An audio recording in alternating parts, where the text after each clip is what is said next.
Hi, welcome to my Facebook Live event. I will be talking today about the systemic framework. If you've been following my work for a while, you know that I think that when it comes to couples therapy, one size does not fit all. I'm Sarah Schwartzbaum. I am the founder of the Academy for Couples Therapists, and I come to you live occasionally to talk about different issues. Today, I will talk about the systemic framework, and I'll give you an example of a treatment with a couple where the systemic framework ideas have been applied. So as I said, one size does not fit all in couples therapy, and there's just too much to assess when you're working with couples before deciding on a treatment approach. But there's a couple of frameworks that I use invariably, and the systemic framework is one of them. It's one of the lenses through which I look at couples problems. And it's one of the reasons I want to talk to you about it today. Most of the contemporary masters of couples therapy use a variation of the systemic framework and in fact use the word systemic to describe what they do. So the original systemic framework from the 50s and 60s in the United States revolutionized the way we think about mental health disorders in general and relationships in particular. It changed the way we view problems and how they develop between people and how to intervene. It viewed problems as occurring between people, not inside of people. And it came to be known, the systemic framework, as the nonlinear framework in opposition to the linear way of thinking about problems. So the linear way of thinking about problems goes a little bit like this: A causes B. It is known as a linear metaphor because it describes events in a linear way. There's one antecedent and one consequence. So for example, early trauma caused depression is an example of a linear way of thinking. Another example is she's depressed because her mother died. The systemic metaphor, in contrast, is an interactive and circular metaphor. A causes B, which causes A, which causes B. It could go even further. A causes B, which causes C, which causes A. This is known as circular causality and can also be understood as a feedback loop or a reciprocal way of interacting. Now, this doesn't mean that the linear metaphor is not true or doesn't exist. It's just that it's not the only way to think about problems, diagnoses, mental health disorders, relationships. And the reason why this is important is because we don't always know all the points in those A, B, C, D cause and effect. We don't always know the causes. We don't always know we don't always know the details of what triggered what between people. And we often come to the wrong conclusions about what's going on. And because we don't always know, we make mistakes and we become linear because we don't like not to know. And so we tend to try to say what we think is happening, even though that may not be the only way of thinking about what's happening. So, from the systemic point of view, when it comes to couples, the fundamental source of distress is the pattern of interactions.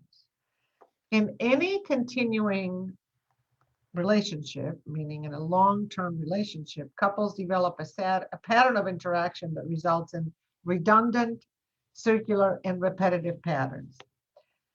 Now, this way of thinking requires a radical shift in perspective. A linear way of thinking, for example, is that partner A is a yeller because he has anger issues. So anger issues would be A and yelling would be B. The antecedent is yelling, it is anger, the consequence is yelling. But that is a linear way of thinking, and a systemic way of thinking, which shows up in a person's action, may not be the product of an individual's decision-making process, conscious or unconscious, but the product of an action that is a reaction to another action, which in turn is a reaction to a previous action. In this case, one way of thinking systemically would be the more partner A yells, the more partner B shuts down, and the more partner B shuts down, the more partner A yells. It doesn't matter how it starts, it's a circular repetitive pattern, and it also may not matter why he yells. Now,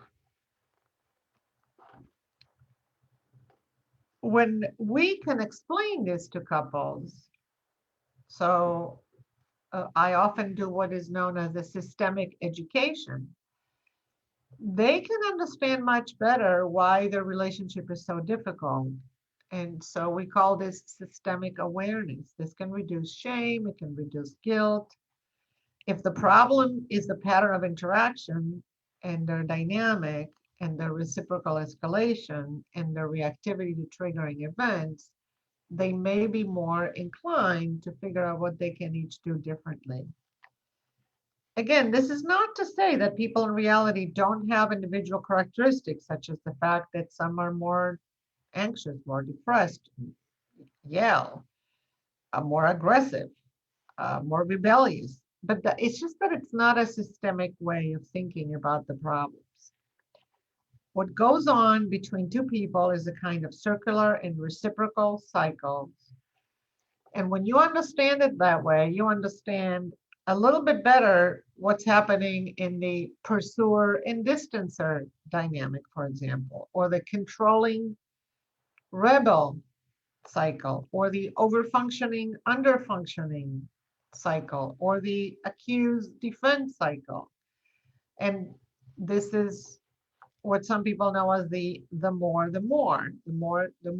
one person accuses the other, the more the other person defends, and the more the one person defends, the more the other person accuses. The more controlling one of the partners appears to act, the more rebellious the other partner acts. The more rebellious the other partner acts, the more controlling the first partner acts.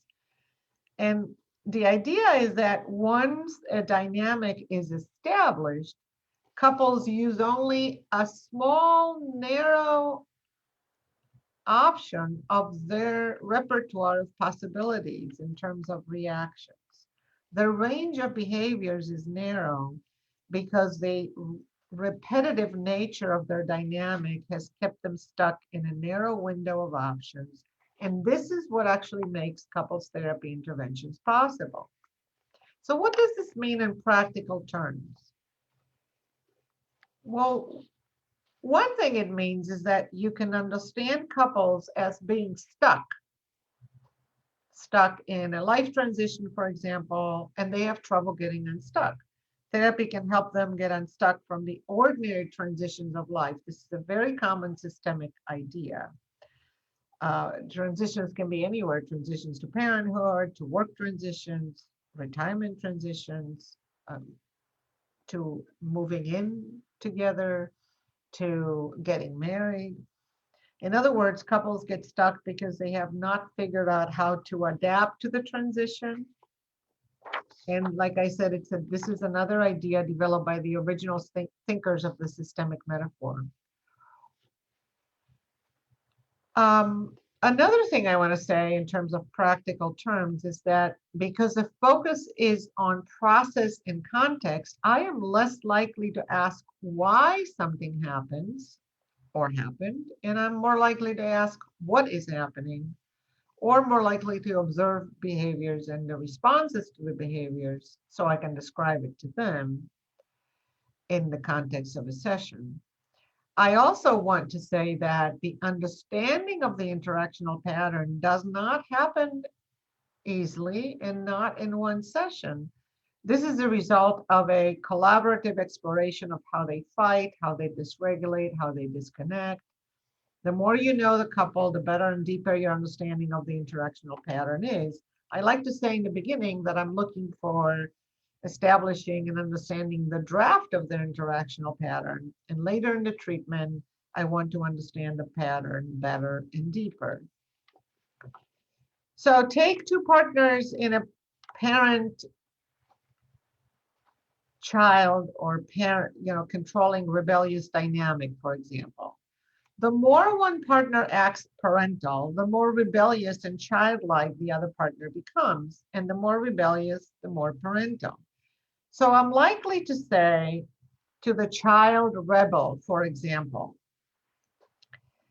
I noticed that when he said, I don't like your drinking when you're taking care of the kids, you asked him how much drinking would be okay with you, as if he were the parent and you were the child asking for permission. This could be described as a parent rebel dynamic. Like I said, the more he acts parental, the more she acts rebellious. And that is the repetitive entrenched dynamic. But it's an example of a very simple draft of the interactional pattern. It's not a very rich one. I will give you an example in a few minutes of a richer description of the interactional pattern. Another thing this means in practical terms is that I like to focus on reducing the number of problems that need attention. You don't have to solve the problems for the couple. If you manage to help them improve their process and their ways of interacting, this will facilitate conflict resolution across multiple problem areas. Continuing with what this means in practical terms, I also think that this way of thinking means that I believe that change in one part of the system could change the system.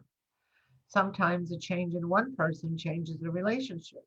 A relationship can be altered by the changes of a single partner. This is why I often see members of a couple individually. Correcting how couples interact and respond is much easier than changing personality characteristics. Now, because couples' problems can be understood as problems in the patterns of interaction, not the isolated behavior of the member of a couple, I mentioned that I tend to examine here and now interactions rather than look for the history and the causes, especially in the beginning of treatment.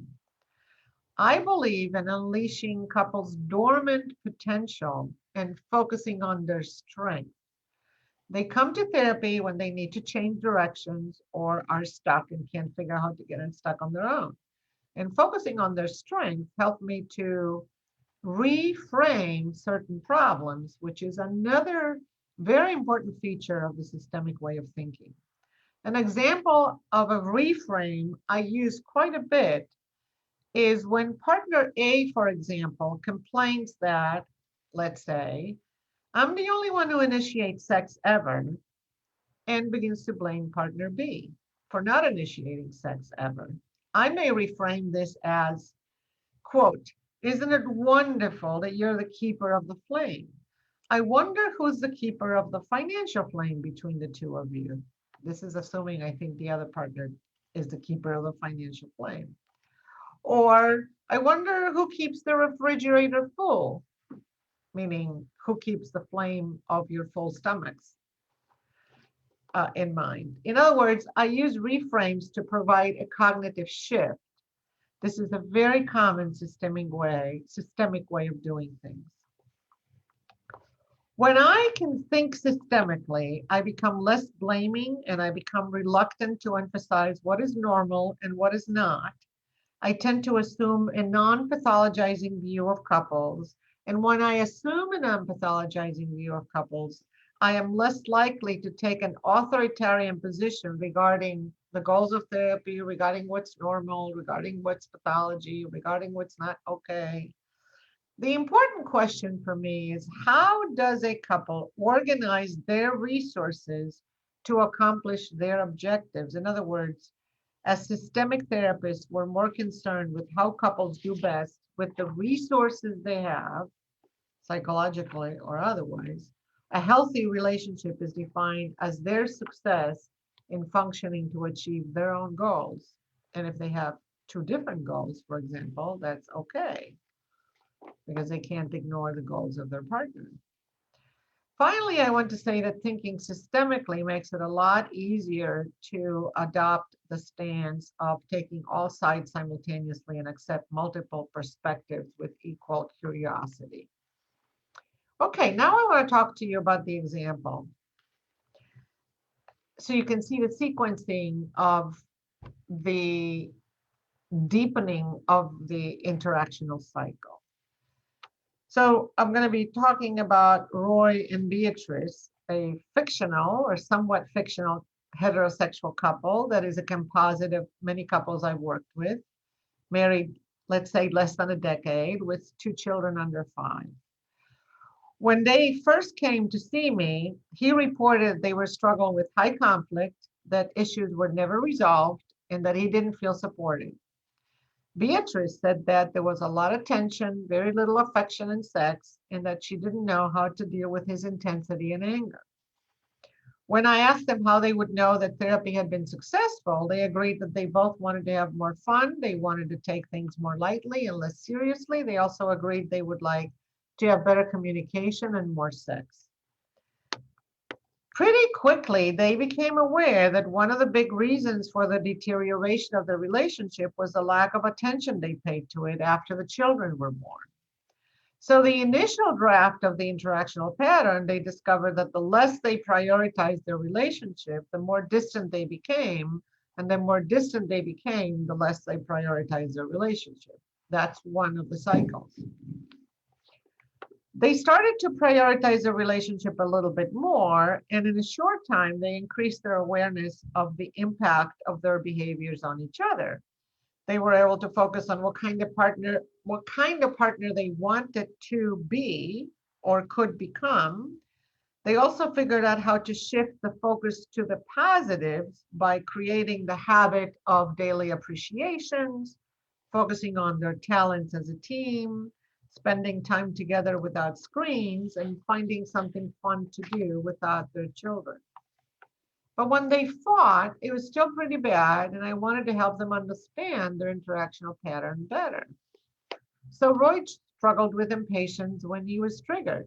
Beatrice struggled with shutting down when he became impatient.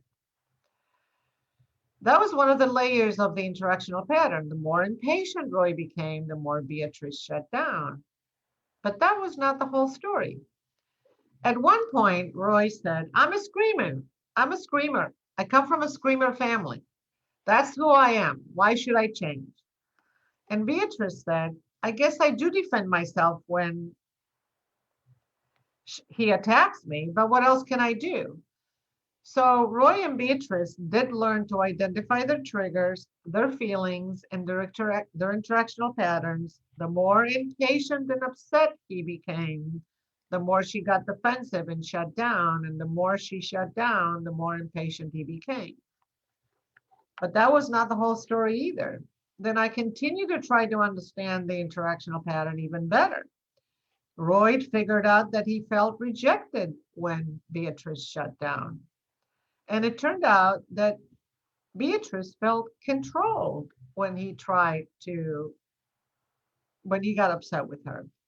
So when Beatrice felt controlled, she decided she didn't need him and thus rejected him even more, completing the cycle. The more he felt rejected, the more impatient and upset he became. And the more impatient and upset he became, the more she shut down and rejected him, and on in the same repetitive way. As time went on, we understood even better their interactional pattern. I started to understand their protective and defensive positions and where they came from. It turned out that they were triggering each other's childhood attachment injuries and shame-based reactions. Roy had been bullied, and he vowed that, quote, nobody was going to make me feel weak and inadequate ever again, unquote. When Beatrice complained, he felt inadequate and resorted to his survival strategy of counterattacking her. Beatrice, on the other hand, had been emotionally neglected. And when Roy attacked her, she literally shut herself off from him went to her room the way she did growing up and said to herself, quote, I can do this on my own. I don't need him, unquote, which in turn triggered his fear of rejection and his feelings of being inadequate and so on. As time went on, and with great effort and practice, the negative cycles became less long and less severe. They stuck with it, and we had an agreement about the very specific ways in which they each had to change to improve their cycle. And they did improve it. It is a testament to their bravery and their willingness to let me guide them through it for a couple of years that they were able to improve their relationship dramatically. So now I am done talking about the systemic framework and giving you the examples. I want to tell you that if you are not able to see this live, that you could watch the replay. And also, you can watch the replay of previous Facebook Lives if you keep scrolling down on the group um, postings, you will see other Facebook Lives that are that happened previously. I also want to tell you that if you like what you hear or see on this page, that it would be I would welcome your comments. I'm also welcoming your comments in my email. So I try to answer all emails directly. Some people have questions about what they hear on this Facebook group. Some people have questions about the Academy for Couples Therapists. Um, if you want to email me directly, you can do so at Sarah at the Academy for Couples Therapists.com. I am going to write that in the post as soon as I'm done and I sign off, which I'm going to do now. So thank you very much for watching and for commenting.